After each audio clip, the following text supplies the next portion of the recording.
What if I told you that there are hidden costs of living in Houston that most people completely overlook and most agents won't even mention until it's too late? I'm Ashley Sesteda. I'm your Houston real estate pro, and I help people like you relocate in and around Houston with smarter, more strategic real estate decisions that fit your needs and your goals. Today, we're going to pull back the curtain on actual, often surprising expenses that can significantly impact your budget if you're moving and thinking about moving here in 2026. And if you're considering moving to Houston, I get calls and emails every single day from people just like you, and I absolutely love it because I love the city so much. So whether you're moving here in 9 days or 90 days, give me a call, shoot me a text, or send me an email. I'd be happy to help you make a smooth move to Houston. My number is on the screen. I have additional contact information in the description below. The first hidden cost that absolutely catches people off guard when they move to Houston are the property taxes. You see, Texas does not have state income tax, which sounds fantastic, right? But that money has to come from somewhere, and it often comes from your property taxes. We're talking rates that can range anywhere from 2.5% to 3.5% of your home's assessed value, depending on your specific location, school district, and any MUD or LID districts for your property that it falls under. For example, if you're looking for a home in the Woodlands or Sugarland, those master plan communities often come with higher tax rates to support their incredible amenities. This is significant from a difference in other states where you might be used to a 1% or a 1.5% rate. I had a client just last month who was relocating from California. And while they were thrilled about lower home prices, the property tax bill on a comparable home nearly gave them whiplash. It's a crucial factor in your monthly budget from day one, not to just look at the sticker price of the home, but the property taxes. Beyond property tax, let's talk insurance, specifically homeowners insurance and what you need to know about flood and windstorm coverage in Houston. Houston is near the Gulf Coast, and certain areas are more prone to flooding than others. What most people don't realize is that standard home insurance does not cover flood damage. You'll need a separate flood insurance policy, especially if you're in a designated flood zone.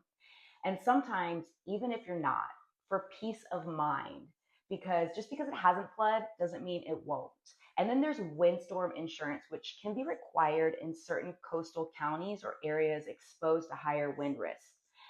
Those additional policies can add up hundreds, sometimes thousands of dollars to your annual expenses. And it's not something you want to skip. And the cost of that often gets overlooked in an initial budget calculation. Always get quotes for these three types of home insurance: homeowners, flood, and windstorm, very early on in your home search. Now let's move on to transportation. Houston is a massive, sprawling city, and while we have incredible job opportunities, diverse neighborhoods, that comes with a trade-off. And that trade-off is traffic and commute times. And what most people don't account for is that that it has an impact on their daily and weekly transportation costs.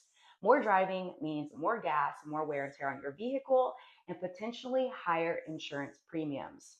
If you're moving from a city with robust public transit, you will be surprised how car dependent Houston can be.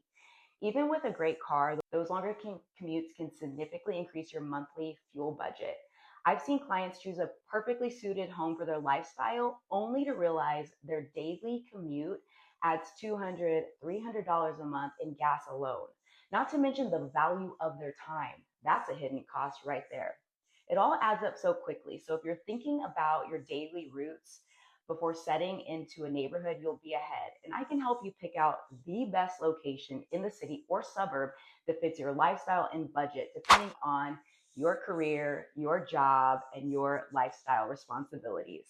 Next up, let's talk about utilities. Houston summers are legendarily hot, and while your home will likely have a fantastic AC, running it constantly can lead to substantial electricity bills.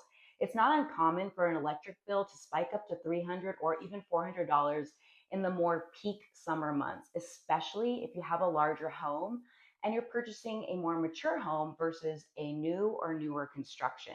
Then there are MUDs, or municipal utility districts, and HOAs, homeowners associations. MUDs are common in many of the Houston's newer master plan communities like Cypress or Katy. They provide water, sewer, and sometimes even a trash service. And while they fund essential infrastructure, they also come with monthly or annual fees that are totally separate from your property taxes. HOAs, of course, are going to maintain common areas like pools and parks, which is all great. But those fees can range from a few $100s a year to several $100s a month. So you always need to ask about those fees and if there's an association upfront, because this can significantly impact your monthly and yearly housing costs. And finally, my favorite topic, what I like to call the Houston tax, the subtle lifestyle costs that can add up. Houston is a fantastic city for food, culture, and entertainment. While we have world class restaurants, vibrant art scenes, and endless events, one of my personal favorite things about Houston is that I don't care if you are in the city or you are deep in the suburbs, wherever you live, you are always 5 to 10 minutes away from amazing Tex Mex, guac, queso, and margaritas. And if you're not careful, indulging in all that Houston has to offer can add up so quickly and inflate your budget because we have all kinds of foods. And here, the food is so good, and there's always a new spot to try. You haven't tried it yet, or it's just opening up. So you never run out of yummy places to try and things to do. Eating out frequently, attending concerts, or enjoying just our amazing nightlife around here, it comes at a cost. It's not an actual tax, but I like to call it the hidden Houston tax because the city is so abundant. It's so fun. There's always something to do for anybody and all families. So it's easy to spend money here. If you're coming from a smaller town, you yourself might find yourself spending way more on entertainment and dining because we are spoiled here. The options are so much richer and tempting here. But it's about being mindful, right? And how we choose to spend our budget and also engage with the vibrant lifestyle. There you have it, the hidden costs of living in Houston that most people don't consider until they're already here. Understanding these facts upfront can save you stress and money down the road. If you found this video helpful, please give it a thumbs up and follow along for more insights into the real estate market and lifestyle in Houston. If you're ready to move to Houston, I'm here to help you make the move and navigate this expansive city. It's truly my pleasure to help you do that. My number is on the screen. Feel free to call, text, don't be shy. And I also have additional information in the description below. I'd love to chat and help you find your perfect place in this incredible city.